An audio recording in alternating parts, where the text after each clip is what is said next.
What is up, guys, gals, and non-binary pals? My name is Naomi. Welcome to House of Miscellania. Today I'm coming at you with a WIP and chat. WIP stands for work in progress, and I'm going to chat with you for about an hour. At the end, I'm going to read a tarot card as our thought for the week. I've already got these shuffled. I'm going to get them out of the way, though, because I'm going to be working on my diamond painting. Tools that I'm using, you're probably very familiar with them at this point if you've watched my channel at all. I'm kind of if you find tools that work with them. I don't have like a tray to match every painting or a pen to match every painting. I have a pen to match my needs for carpal tunnel in, well, both hands, but I'm right-handed, so I use a big fat chunky pen. This one is from Diamond Pen Pal. And in my multi-placer, I'm going to be using actually some Diamond Art Club putty. This isn't the putty that they send out in the current kits. Well, that's like a weird clear wax stuff, but even the ones that they were sending out in the twist and pick pens that's white, I don't use that. I'm using like the stuff that you purchased, the sparkle sticky, but yeah, I actually really enjoy it, especially right now as the weather is kind of cooling off. It isn't as humid in the house, and so, yeah. Anyways, then I am using a tray. This one is from Firefly. This is the Switch Mini Max. It has a removable lid, which I always take off, and then a removable trash tray, which I take out so that I'm not, like, dumping trash drills back into my containers. It has an open and closed pour spout, which we love, and then in the top here is a hole where you can put your diamond painting pen and it won't roll away. Although from Diamond Pen Pal, if you are interested, they have a it's a roll stop technique that they use where they flatten one side of the pen so that when you lay it down, it doesn't roll around anyways. I don't use the roll stop, but they're really nice.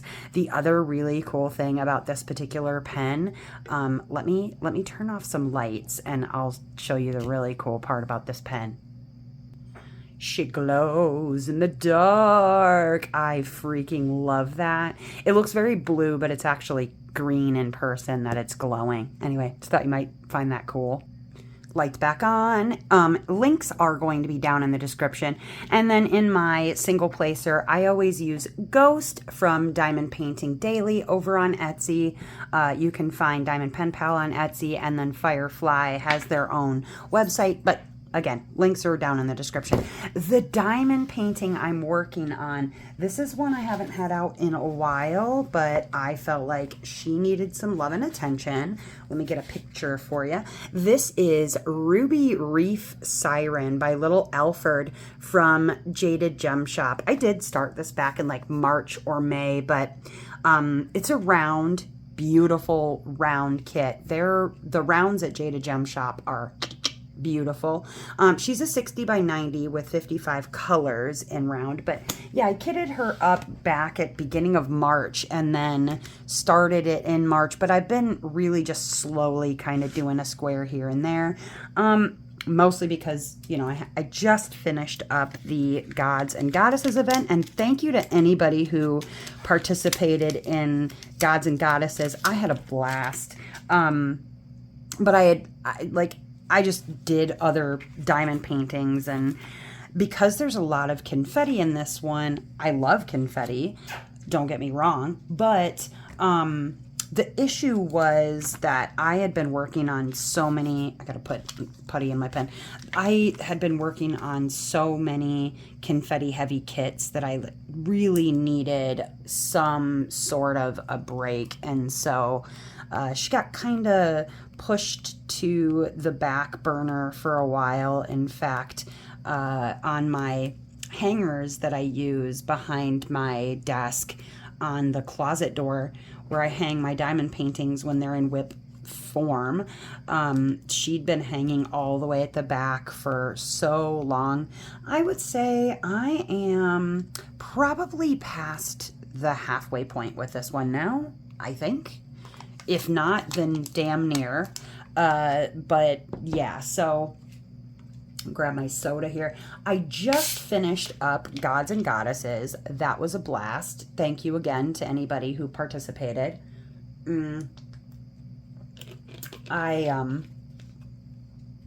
needed to take a bit of a break. I didn't do a live stream today. I'd go over to my in-laws because I'm going to be turning some pens that I owe to people, and that will be this upcoming weekend into like beginning of next week, probably. Go over and turn those because I would say it takes me a solid hour and a half to properly turn the pens that I'm turning. I take my delicate sweet time with them because they have the ones that I make, they have real precious stones in them. They have herbs and things like that. And so they do require a lot more delicacy with them because I need to make sure that I don't break them, or I have to replace blades a lot because of the stones that are in there. You know, like you're not meant to turn and cut into stone.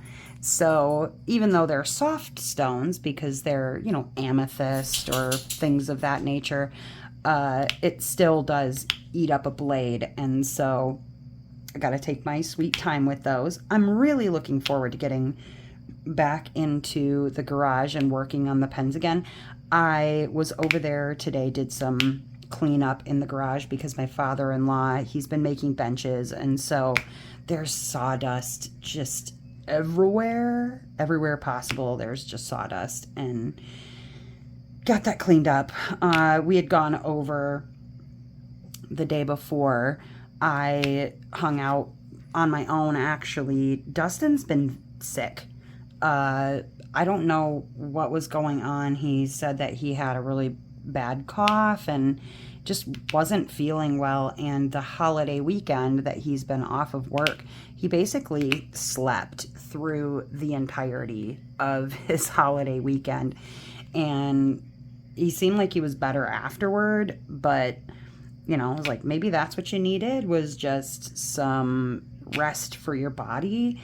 It's not like his job is physically demanding where he's at right now. He works for a car dealership, and he works in like the parts department, and he sells parts to people online, in person, you know, whatever. But it's not like physically kicking his ass like other jobs that he's had before. So when he gets sick and he's sleeping for, you know, basically 3 days at a time, I get worried. Well, not as worried as his mother was. He didn't end up going over for the cookout because we have a new date for her surgery. They were going to push it until next year. Apparently, and for those who are following along, I'll give you a brief kind of update. Her new surgery date is for Halloween. Apparently that's a good day for doing a surgery, whatever. But they had canceled it and we're going to move it to next year because she gets this shot for that's like stimulates bone growth, I guess. And they were worried that, and here's the kicker, they would not have even known about the shot if she hadn't brought it up to them like, hey, is this going to be a concern? And then all of a sudden they were like, oh, we better reschedule. We got to wait on the appointment. And she's like, if I would have just kept my freaking mouth shut. But it's good that she did, because that she said something, because, you know, they could open her up, have the procedure or whatever, and it stimulates so much bone growth that she ends up with like a bone spur or something like that. And so it was good she said something. However, they determined that as long as she doesn't get her like upcoming shot, because I guess she gets them quarterly, every 3 months, every 4 months, whatever. So they said, you know, you can get the shot right afterward. It'll probably help with even the healing process maybe a little bit, but they just didn't want any complications. Understandable. Well, her scheduled surgery is for Halloween, and the last thing that she wants is to get sick. Well, she is a former nurse, and so whenever Dustin is sick, man, she turns on nurse mom so fast. Like, I brought home food from the cookout and stuff like that, and she had sent back like cough syrup for Dustin, and she was texting me every couple of hours like, how's he doing, is he okay, like tell him to go to the ER if it's getting worse. And I'm like, yeah, I mean, granted, he would rather be on his deathbed than go into the doctor, but I knew if it was serious enough, like, he will go in. It's not like he'll let it get that far out of control. But like, really, what are they going to do for you when you have, your symptoms are, oh, I have a cough and a headache or whatever, I'm really lethargic. They'll basically, sure, they could give you an antibiotic, but if it progresses, then, it's likely a flu, which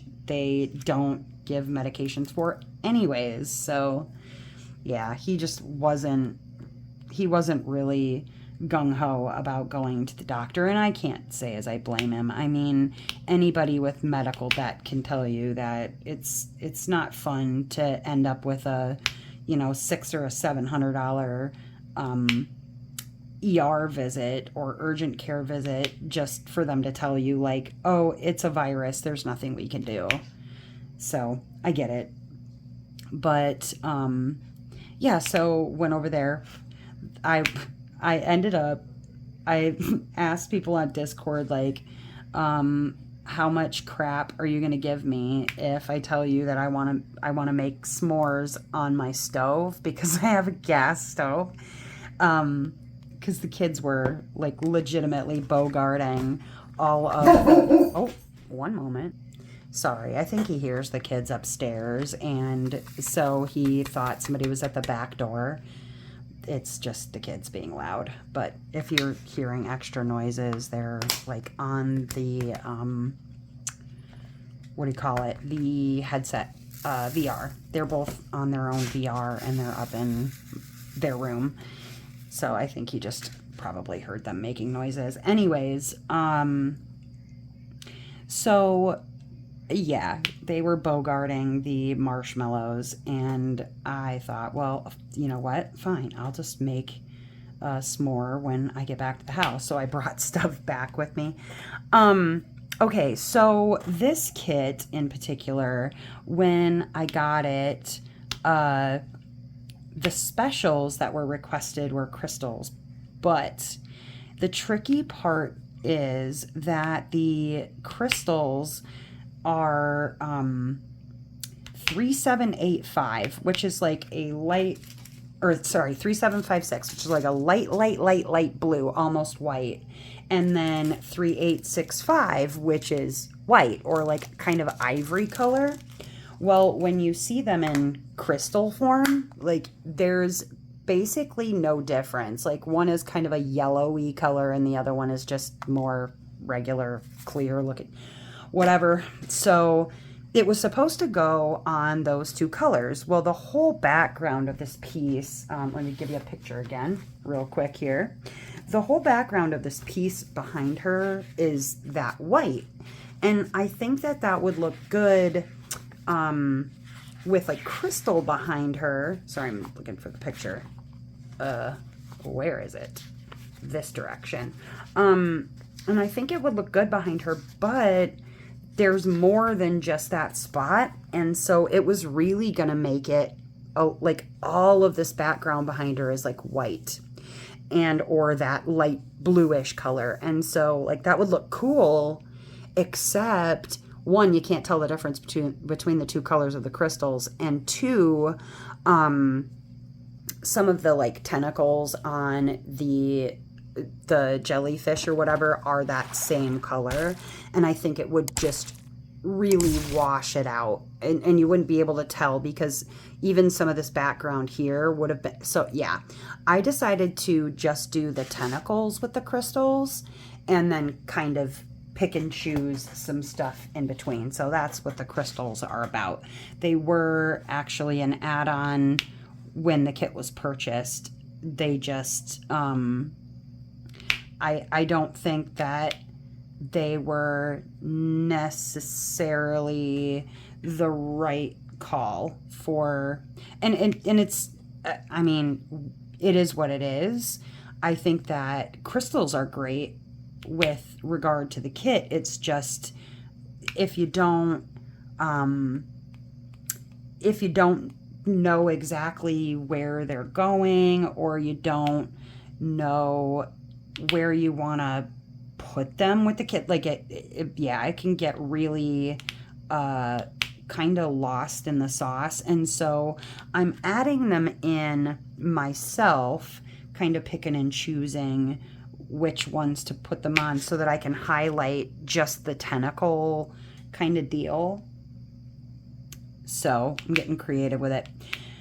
Other than that, now that the event is over, I am looking forward to a break from events until Mary Morales. I've got a few months before that gets started, and I'll start pushing promotion on that probably sometime like mid-October, early November. I'll start, you know, kind of, well, I'll probably start talking to sponsors at the end of September, beginning of October, start getting those together. But as far as getting people on board, you know, I'm going to continue to talk about Mary Morales. So if you don't know what I'm talking about, Mary Morales is an event that is based on the artwork of Ms. Margaret Morales, my favorite artist over at Diamond Art Club.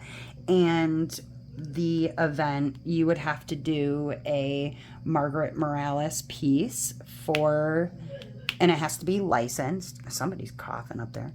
One of the kids. It would have to be a licensed piece, so it's not, you know, something that you stole off of, you know, Evermoment or whatever. And it just has to be a Morales piece. And I had a blast with it last year. I think most people did. You know, we had Margaret involved. She was one of the sponsors, so I'm hoping that I can convince her to sponsor again this year. That would be really awesome. And yeah, it's a good time. There is a Facebook page, so if you look up Mary Morales, M-E-R-R-Y, not Mary as in the name, you should be able to find the Facebook page. Otherwise, on the Discord, there's going to be the whole like section that I had opened up last year. I'll open it again this year. And yeah, we will work on some beautiful Margaret pieces. I think, I'm not sure. I've been kind of kicking back and forth on what piece that I want to work on for it. But yeah, wrapping up Gods and Goddesses, I finished my Captured by Radiance Athena. So that post review will be coming out before too terribly long. It's going to be either this week or beginning of next week. You'll see that. And then I've got a sneak peek from Captured by Radiance that will be releasing on the 10th. So keep your eyeballs peeled for that. It's a gorgeous piece. I'm very much looking forward to when I do get a chance to work on that one. They've switched everything over to squares now instead of doing any round kits, which Athena was a round. And, you know, I am personally a fan of square kits. They take me longer to work on, and therefore I kind of feel like I get my money's worth when that happens. But I like a round too. I mean, honestly, as far as I'm concerned, if I like the piece, it doesn't so much matter what shape the diamonds are. Oh, update. Mama squirrel moved the babies. It was at the 3-week mark, I think. I think she moved into my neighbor's roof, honestly. Either that or she is in the line of trees between mine and my neighbor's property, but I think she moved into their roof. I saw I saw what I thought was Mom, and I brought her a bunch of chestnuts because I've been, for a while there, I was bringing her, little things here and there, kind of keep her occupied after that big storm that we had. I think the babies got restless and tried to move around, and so she thought it would be safer to move them.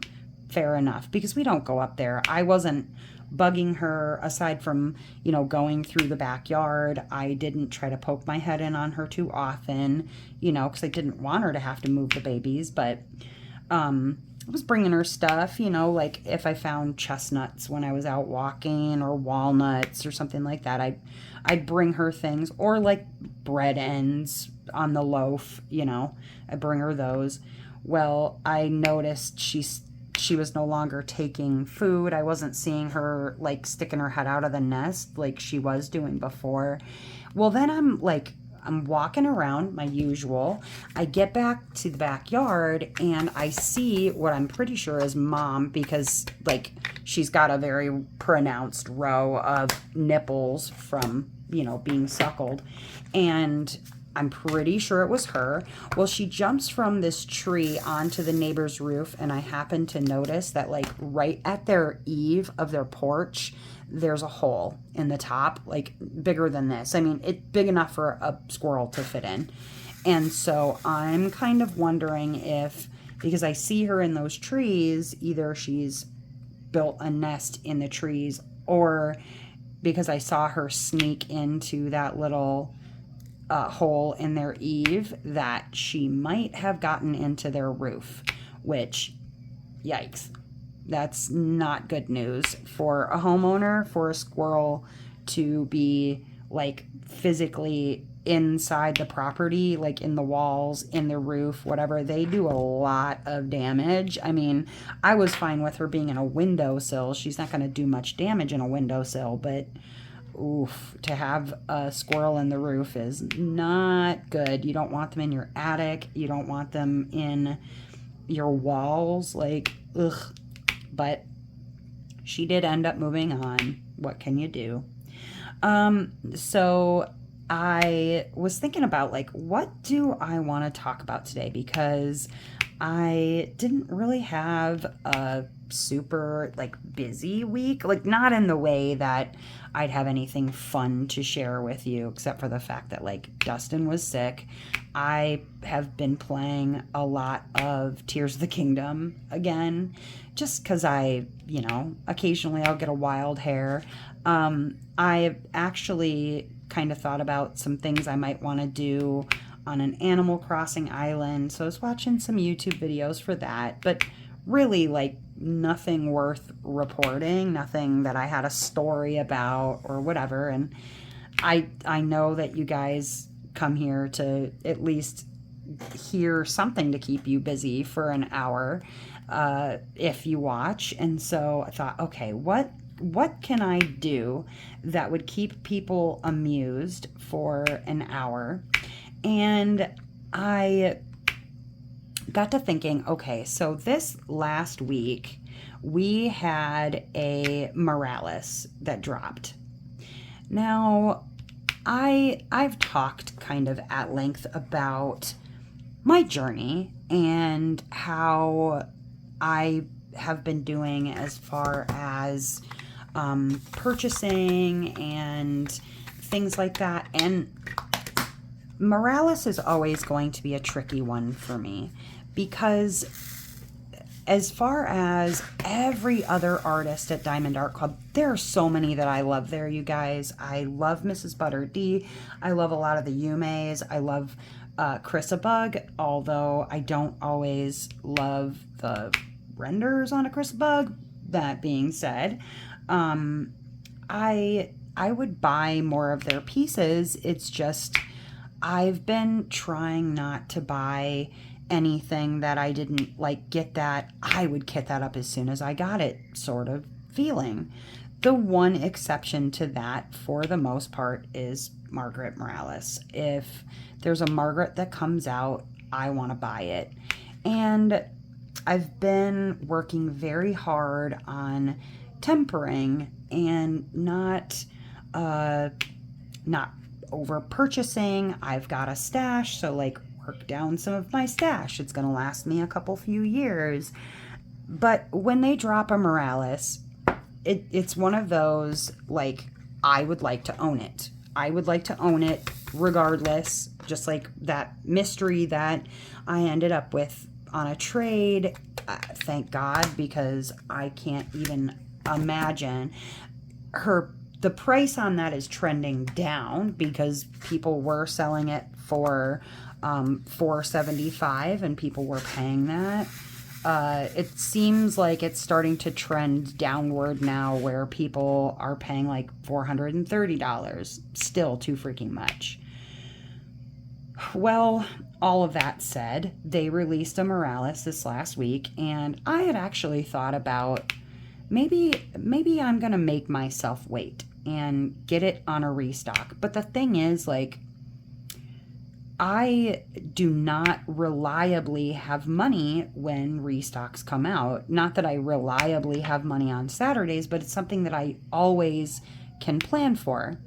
I had gotten a couple of gift certificates for myself, like that I had put away just in case this happened, you know, whatever. And then I ended up borrowing a little bit from my mother-in-law because I did some housework. And so I was ready when this Morales came out, and I thought, like, I don't have anything more to prove to anybody except myself. And I feel like I am past a point where I feel guilty about purchasing a Morales. Like, from my stash video that I put out, whenever I put those out, I'm down like 25 kits or something between, you know, a couple that I've sold, a few that I've given, like, donated to people. And I don't mean like, oh, I donated my, you know, crappy Amazon kits. I donated Diamond Art Club kits to people who maybe are not able to afford those sorts of things on their own, because I felt like they should get the opportunity to work on something of good quality, and I have a stash, so why not share? So I was feeling like I don't want to say I deserved a diamond painting because, like, you know, whatever, but I felt like I have been really responsible and there's nothing wrong with treating myself. So I purchased the newest one, Lumina, that came out. Gorgeous. Hopefully that's going to be arriving this week sometime. But I then got to thinking, okay, so there's all of these little sneaky things that we as diamond painters do, either hiding our stash count from people because we're embarrassed, or we don't know it because we don't want to know it because we're, you know, afraid to know the number because then you know kind of how much you spent or whatnot. And so I've played the game a couple of times on my live streams where we play diamond painting confessions, okay? And I thought, okay, I can put aside a half hour or whatever to telling you guys some confessions. I have a list of questions, and I'll give you guys some confessions of diamond painting related things that I will answer. And if you are interested in the list of questions, I can put them in a comment down in the description. Just put a comment in the description and I'll give you the list, okay? Myself a drink here. And then, yeah, you can play along if you want to while we're sitting here, and you can feel free to holler out your answers if you feel like hollering out your answers, or make a video of your own with these questions and answer them. I'm interested to know. So let's start with questions about kits and stash. Question 1, and I'm going to try not to take a million years with every answer because I can easily do that always. Question 1, I've bought kits I'll probably never complete. You know, I probably have, honestly, but I think I've given most of those away or destashed or whatever. But that's because your tastes as you go along in diamond painting do change. So, yes, I probably have purchased kits I would never complete, but I probably destashed or gave them away. Because why keep something if I'm never going to complete it? You know what I mean? Number 2, I've hidden kits from family so they don't see how many I've bought. Maybe in like early years I might have done that. Not anymore. I show my family what I get. I'm really excited about the ones that I'm able to get for myself, or if somebody sends me something as a gift, I show it to my family because, one, it's typically something that I wanted or something that I talked about hoping to get or whatever, or I was excited to buy it in the first place. Like, I show Dustin pictures of things that are releasing that I'm interested in or whatever. One, because, you know, if he ever feels like throwing me a gift card or something for a special occasion, then I've got a gift card. Otherwise, he kind of knows what my style is. So if he really got squirrely and wanted to go on Diamond Art Club and look through my wish list, he could do that, you know. Number 3, I've bought duplicates of the same kit by accident or on purpose. I do actually have duplicates, but they ended up being like gifts. I purchased another one because, okay, for instance, like Forest Sprite, I have 2 copies of that, but that was because I purchased the second one in a lot with other diamond paintings for like, you know, it was like 4 kits for $100, and one of them was Forest Sprite, and I was like, well, I can't pass that up. I think I paid $100 for the one that I had prior to that. So it was like, well, if I do decide to destash it or give it as a gift, then I haven't really lost too much on it because it's $25, right?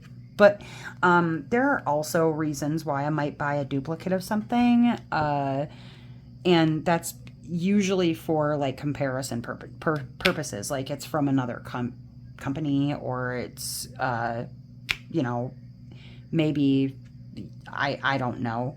There's always a reason, though. It's not like I lost track or something. Question number 4. I've bought a kit just because it was on sale, not because I loved it. Well, in that lot, there was a kit that wasn't something that I liked. It was on sale, I guess, because it was cheap, but it was one that I knew somebody else would want.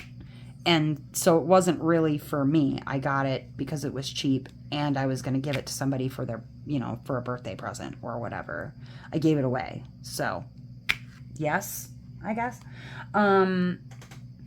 I've kept a kit sealed for years, saving it for later as a flavor saver, or some people call them rainy day kits. I do have kits that I've owned for years, but not because I'm saving them necessarily. It's probably just because I haven't got to them yet. I'm trying less and less to keep flavor savers for a long time, because, you know, a friend of mine talks about I could be gone tomorrow and then never have worked on that kit that I was saving for whatever reason. So why not just work on the things that make me happy? That's a good policy. I'm going to adopt that. Number 5. No, that was 5. Number 6. I've regretted buying a kit as soon as I opened it.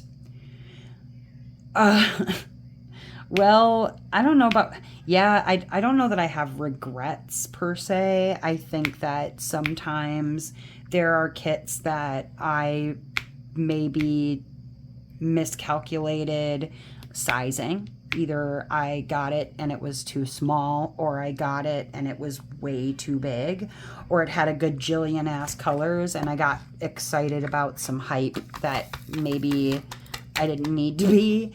I don't regret my Josephine wall, but there have been a lot of complications with it, and I don't like the fact that it is currently a WIP that has been sitting there for way too freaking long. I don't like to leave WIPs for forever and ever and ever. I have a couple that are kind of long-term WIPs, and that's why like this one was sitting and I wanted to work on it. And so, yeah, there are a couple that I maybe wish I would have thought a little bit harder about before buying, or had better plans for. I don't know. But nothing that I like full on regret purchasing. Like, oh, why did I get this? Sometimes I have gotten kits where the render was not as good, I guess, as I thought it was going to be, or that it didn't look as good as it should have. And then I got upset about that and regretted it for that reason. But the only ones that I really regret buying are the like first generation Dreamer designs that I got out of a D-stash. Those I regret, like the Sarah kit from Dreamer Designs, like Curtis Reikovich from the Labyrinth. That I regret buying because I was so disappointed when I unboxed it. Oh man. Number 7, I've bought kits from companies I knew I shouldn't. No. I tend to, I mean, I've gotten Amazon kits, but those were like early days. I haven't purchased anything that I have really thought was total garbage in a long time, because most of the places that I purchase from, either A, I've gotten their kits, like they sent me a kit to unbox and work on in the past, or I heard through others and saw pictures and post reviews. So no, I don't really purchase from companies I know I shouldn't. Number 8, I bought way more kits than I could ever finish in a lifetime. No, I do not have a Sable, which is a stash acquired beyond life expectancy. My stash, going at the rate that I typically go, will probably last me about 2 years, if that. More like a year and a half, most likely. But no, I do not have a Sable. Number 9, I've chosen kits based on the box art, but hated the rendering. Yeah, I've purchased kits based on the art and then hated the rendering.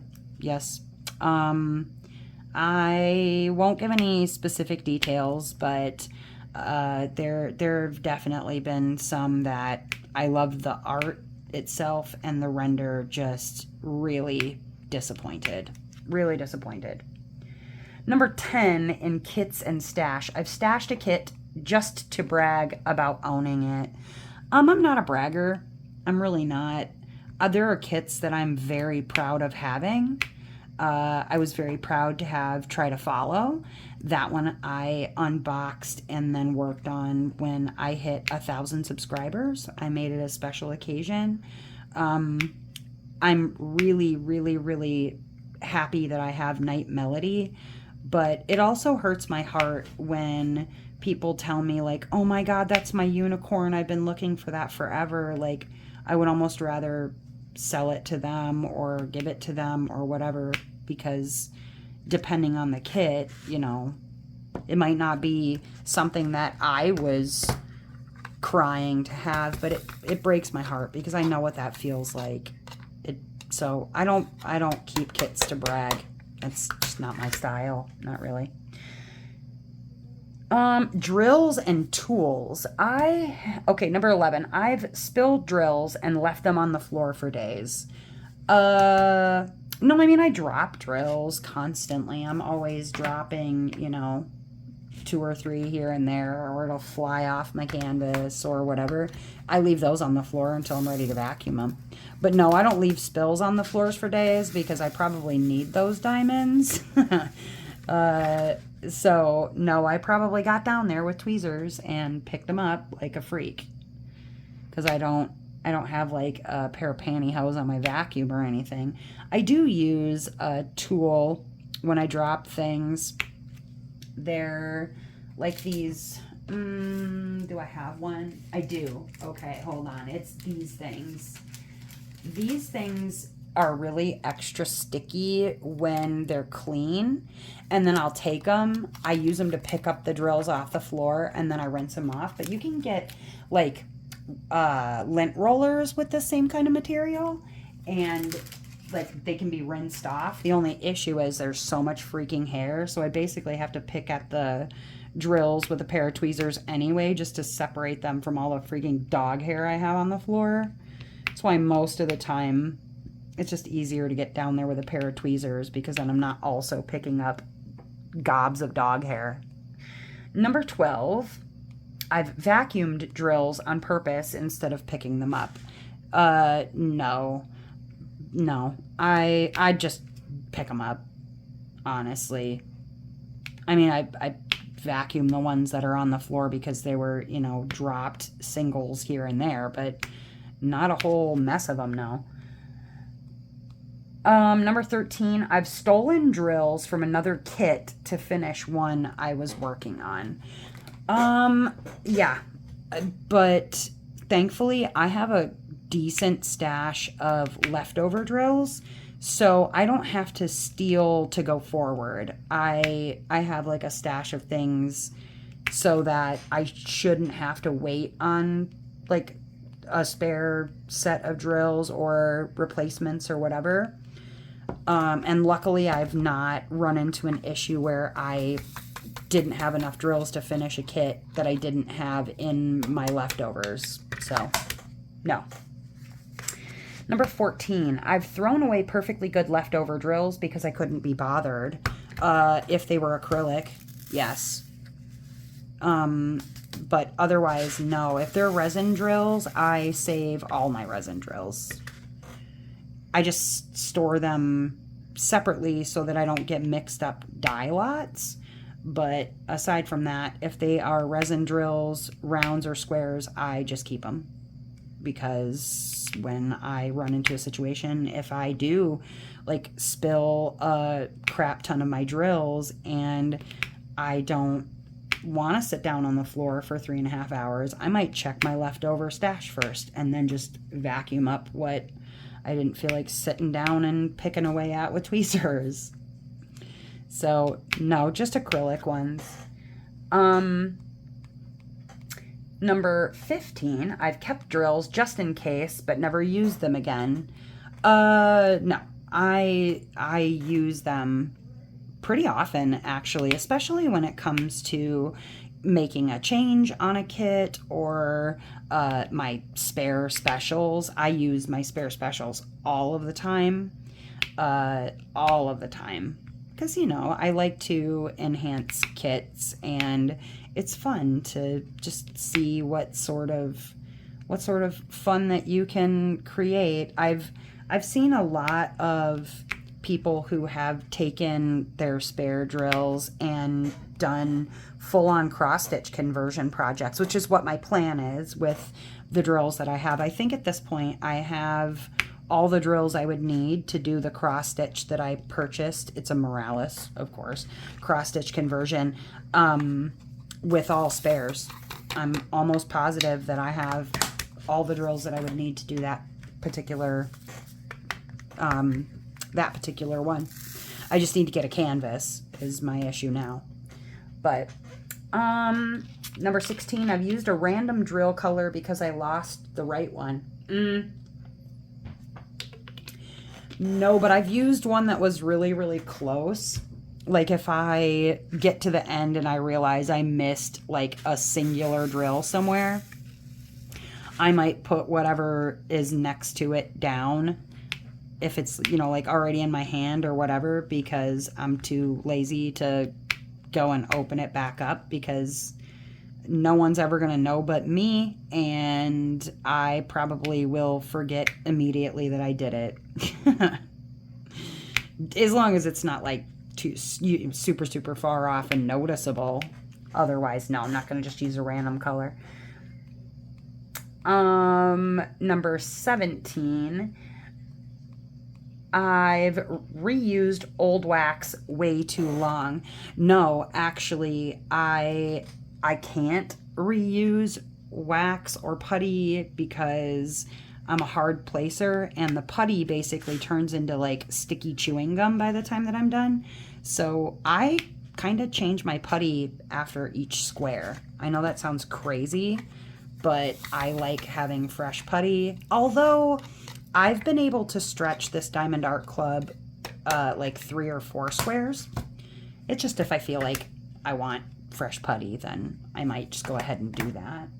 But yeah. Let's see. Secret behaviors. Ooh. What are we at? Number 18. Number 18, I've lied about how many hours I spend diamond painting.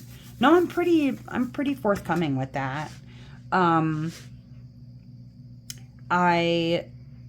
may have in the past told somebody that diamond painting took me longer than it did, because I, for a while, was kind of embarrassed at how quickly I was getting canvases done. And I was worried that it was hurting people's feelings. And I didn't want people to feel like, well, I don't get them done that quickly. And I don't like to hurt people's feelings. Like, it's not something I go out of my way to do. And so I would, and I probably have recently too, said that something took me longer than it did because I didn't want to make another person feel bad about the fact that they were moving slower than I do. And I shouldn't do that. I mean, if somebody else's feelings are hurt, that's more on them than it is on me, right? But I don't know. I don't like to hurt people's feelings. It's not something I, like I said, go out of my way to do. But that's my stuff. Number 19, I've stayed up all night diamond painting. Yeah, lots of times. I actually don't sleep nights. I sleep during the day most of the time. So I do tend to stay up all night diamond painting because, one, it's something that I really, really enjoy doing, and two, it is it helps me like relax and get ready to go to bed. So yeah, I do that all the time. Excuse me, I burped. Number 20, I've canceled plans to diamond paint instead. Yes. Especially if it was something I really, really, really, really didn't want to do. I would rather be diamond painting in a lot of instances. Because my diamond paintings don't talk back. My diamond paintings don't ask me questions I don't want to answer. My diamond painting keeps me sane. It's something I really enjoy doing. But being out in public and having to deal with people, not my favorite. But yep, I've definitely canceled plans to diamond paint instead. Number 21? Whatever number we're on. I'm picking ones out at this point. Let's see. Number, sure, 21. I've fibbed about the cost of a kit. To who? No, I'm pretty forthcoming about that too.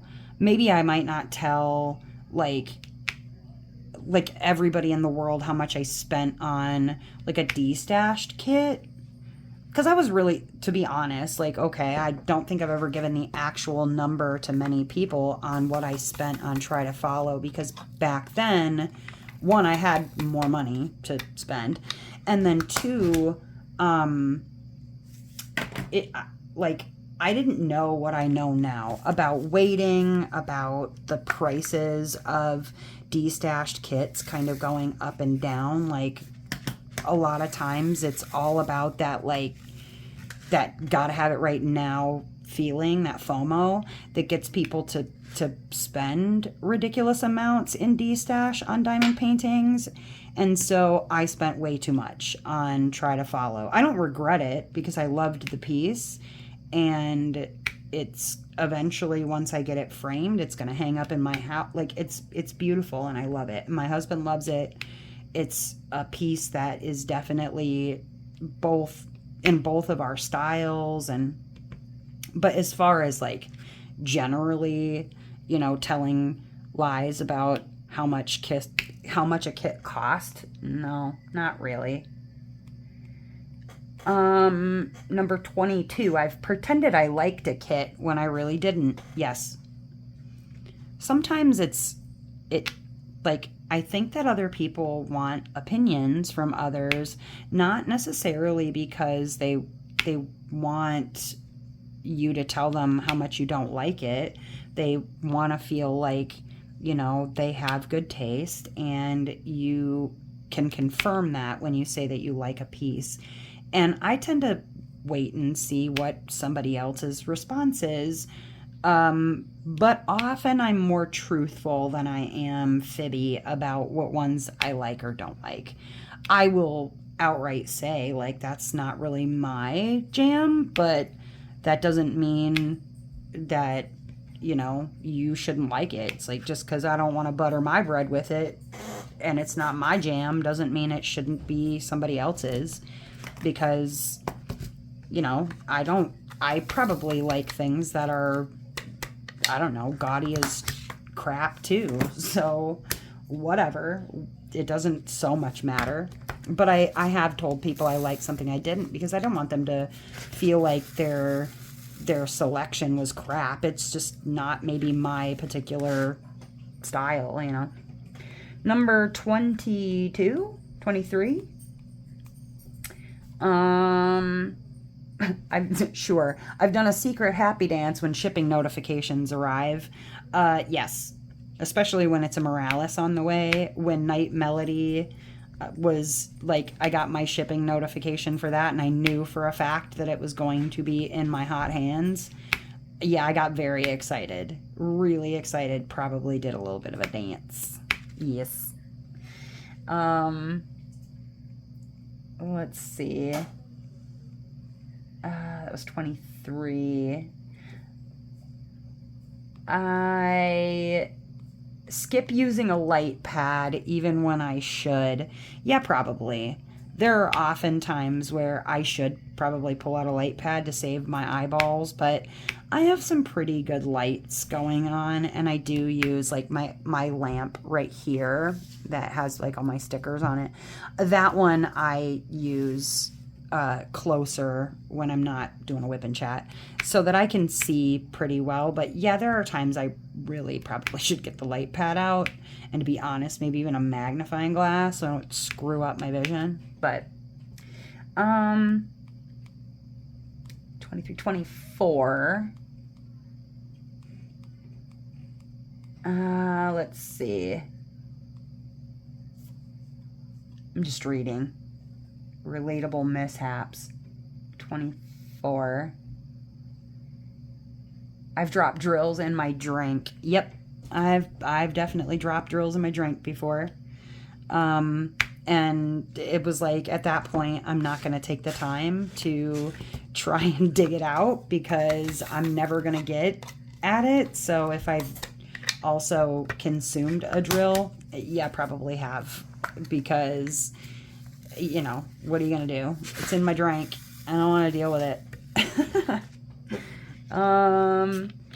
25, I've stuck drills to my skin. Yeah, I find drills stuck on my skin all the time. Especially like if I have my hand or my arm down on the canvas and I don't realize it, and then there might be a loose drill or something, and so I'm like this, and then all of a sudden they're like on the back of my wrist after I have my hand down. That happens a lot, actually. All of the time, especially with rounds, because it's just easy to drop drills on a round and not realize that they're there until they're stuck to you. I found drills in all kinds of fun places, actually. Number 26. I've lost drills only to find them days later in random places. Yes. All right, shopping and spending. Number 27. I've bought kits instead of groceries. No. There was probably a time where I was getting, like, I would borrow money from my mother-in-law or something like that to get a kit that, you know, yeah, I probably could have spent that money on groceries or whatever instead, but I've never actually gone like, oh, I set this money aside for groceries, but I'm going to spend it on a diamond painting instead. I'll figure out another way. I'm not gonna starve for a diamond painting, though. No judgment if other people have done that. It's a real problem. It is. It's just like any other kind of addiction in that sort of way, and it's up to you on whether or not you want to find a way to curb that behavior. You know what I mean?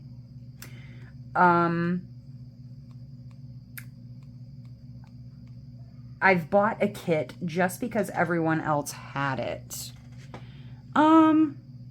No. I feel like I'm the one who ends up being the, like, oh, look at this kit, and then other people buy it, which makes me feel good because I'm like, ooh, I've got good taste. Maybe people like what I like.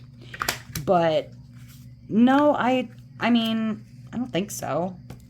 I buy kits because I like them. I can't afford to just buy things because other people buy them, honestly. Wish I could. Wish that I could, but I cannot. Can't afford to be that frivolous on a diamond painting. I have to buy a kit because I like it, not because other people like it, you know? I'm just going to finish this particular square up because there's really not much left on it. So I'll answer a couple more questions and then we'll do our tarot card. Okay, I've stocked restocks for hours. No, I don't. Like, if I'm up, I might look because somebody will say, like, restock pending, because there's, you know, what Diamond Art Club does is they empty the restock area, and then all of a sudden it'll say restocks 0 of 0. And so I might check in if we haven't seen a restock come up or whatever, but I do know people who will, like, legitimately on purpose will stay up until all hours of the night, morning, whatever, and stock the restocks for sure. If you feel called out, then you should. You know who you are. No judgment. I don't care. Do what you want. I know that there's kits that if I didn't own them and I was really desperate to have them and I knew I had money, yeah, I've watched restocks because there are a couple of kits out there that I'd really like to have. I mean, granted, I just don't really have the money to spend, but I watch restocks too. Because if something else comes back in and if I can make it work out to get it, I'm going to get it. I'm going to try. I'm going to do what I can. So if you feel called out, it's okay. It's okay. I still respect you. I still love you. There's nothing wrong with you. Let's see.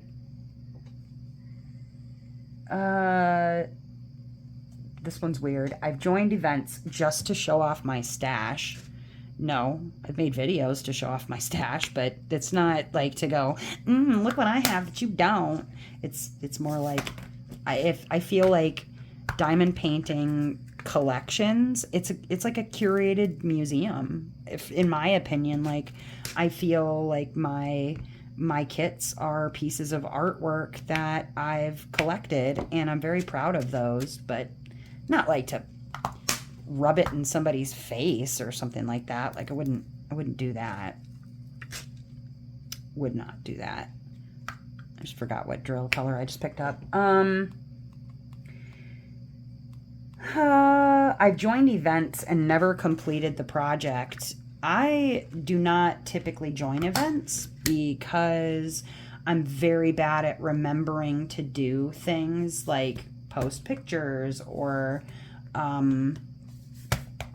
to, you know, like, do the things that the event requires. And so, like, it's not doing the kit. That's never the problem. It's just I don't keep track of enough stuff. So I'd rather host events than actually participate in events. I'm no good at remembering that kind of stuff. I really am not. Okay, I got a couple more drills to put down. Let's see. I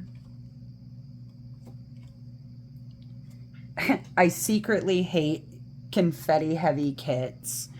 No, I have a love-hate relationship with confetti heavy kits. That I definitely have. There's just times where I'm like, okay, I've legitimately had enough. I can't do this anymore. I need a break. Let me do something really color blocky. Or I need a break. Let me do something really confetti heavy. There's obviously a gray area there because, you know, I don't like excess of anything too much, you know. Who does, really?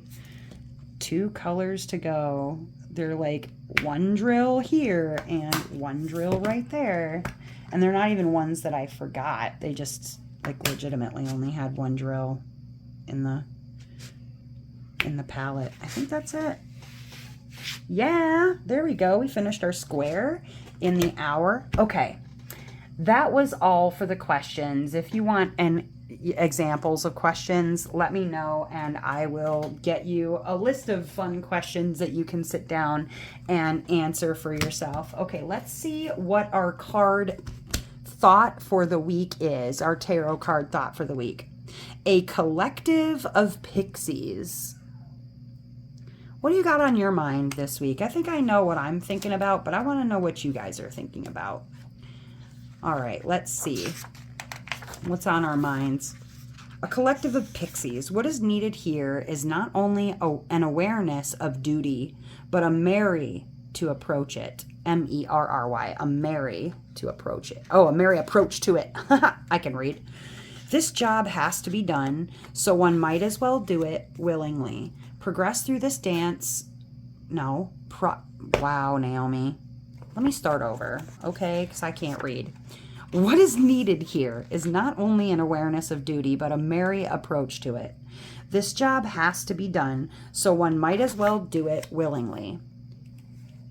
Progress through this dance maze step by step. Lively and lightly, take joy and pride in achievement. Approach the work with zeal, zest, and zing, and perhaps even a little zaniness as well. Otherwise, you might as well not bother. Well, almost. There's something about this light-hearted approach to your duty that is important at this time in order to achieve the results you want. Additionally, consider the words collective and cooperative as you make your plans. This situation may take more than one person, perhaps several, working together to achieve the desired results. Joining forces with others is appropriate at this time. Seek the cooperation of friends, family, coworkers, and fairies as appropriate. And it's all about, you know, we all have these things in life that must be done. These things that are our our duty to do.